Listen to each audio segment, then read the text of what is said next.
And so I went to an industry veteran and was like, what should I do for my portfolio? And what advice did he give me? He gave me industry veteran advice. So his thing was show finishes only. That's the worst thing you can do for a pipeline. He's already worked on 30 films, you know. Why would he need to show finishes? He doesn't at this point. Everyone knows he can work in a pipeline. Otherwise, he wouldn't have worked on 30 films. Same with Arthur here. He's on film 5 or 4 at DreamWorks. He's currently employed at DreamWorks, and he never needed to find a job. He went out of school directly into DreamWorks Feature and just stayed there for 3 or 4 films.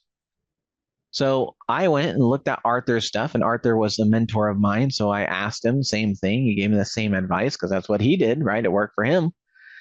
And so I looked at this and I built my portfolio the same way, and it didn't work for me whatsoever. I was not getting anyone.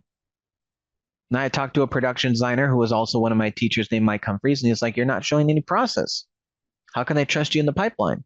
So I went to my portfolio and redid it and showed process, and then I couldn't stop getting work.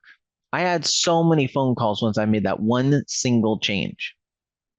And the funny thing is, I should have known better just to go to Mike. He was the only production designer at my school that I had as an instructor. Why did I go to normal biz dev artists and ask for their advice? Their advice was terrible, and it made it so I couldn't get work in the industry or in specifically animation for like a year. I had work directly out of college, but it was in advertising. And I was working on films. You know, my first film that I worked on in advertising was Frozen, but I wasn't getting the work I wanted as a biz dev artist, you know, and that's because I wasn't showing the process. Showed the process, started immediately getting work. So this is a problem with looking at veterans, and one of the traps that you can easily fall into. I did, and many others did. And this is primarily why you wouldn't get called back. That makes sense? Let's put it this way. Getting into animation is quite complicated. And unless you have a guide, it is very complicated because these are things that you wouldn't know.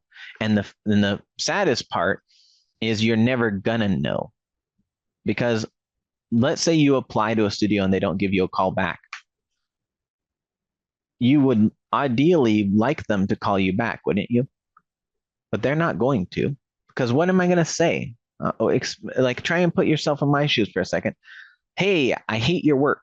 Like, it's not at all right. You don't understand perspective. You don't understand design. You don't understand color theory. You don't understand design by percentages. Like, you don't belong here. Thanks for applying. Like, that's horrible. I don't want to say that. Like, just crush your poor little dreams, you know? I mean, you need to hear it, but also I don't want to be the one to say it. It's not my job to say it. You applied to, where I'm working. I don't need to tell you. So I'm just not going to say anything at all.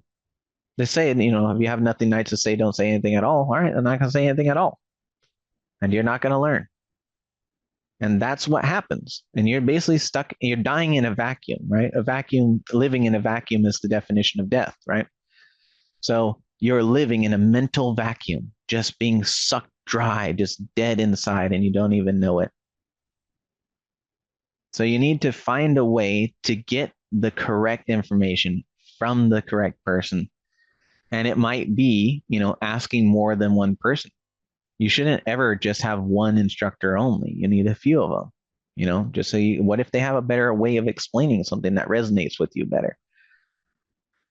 So that being said, I wouldn't do Arthur Fong here, but his quality is extremely high. And notice that lighting that gets you a job here, because there's a specific trend across every single one of these portfolios I'm showing you, and they all do it and they all have work.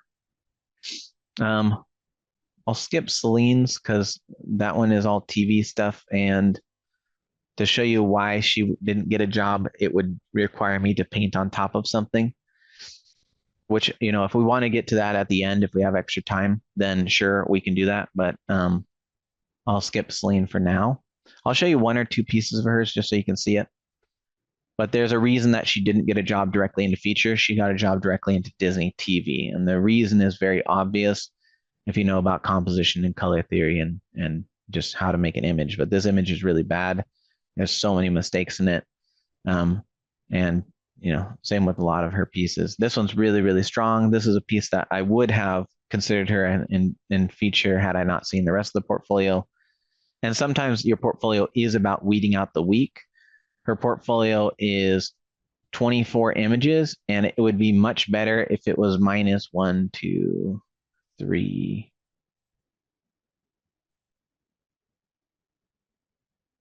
four. Yeah, if it was 20, it would have been a much, much stronger portfolio.